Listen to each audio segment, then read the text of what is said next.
আপনি যদি মোহাম্মদ নাম শুনে সাল্লাল্লাহু আলাইহি ওয়াসাল্লাম না বলেন, তখন তার ব্যাপারে আমার নবীজি বদদুয়া করেছেন। কিরকম বদদুয়া? তিরমিজি শরীফের 3545 নম্বর হাদিস।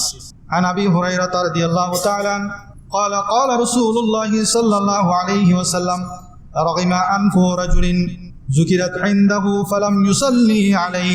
আল্লাহ রাসূল সাল্লাল্লাহু আলাইহি ওয়াসাল্লাম বলেছেন, তার নাক ভুল উন্টিত হোক, তার নাক ভুল উন্টিত হোক। এটা একটা বদদুয়ার ভাষা। যার সামনে আমার নাম উল্লেখিত হলো কিন্তু সে আমার উপর দরুদ পাঠ করেনি। আমার নবী বদদুয়া করেছেন, কিন্তু আপনার নামে নবী করিম সাল্লাল্লাহু আলাইহি ওয়াসাল্লামের নাম যদি উচ্চারিত হয়, নবী করিম সাল্লাল্লাহু আলাইহি ওয়াসাল্লাম তার ব্যাপারে বদদুয়া করেছেন যে তার নাক ভুল উন্টিত হোক।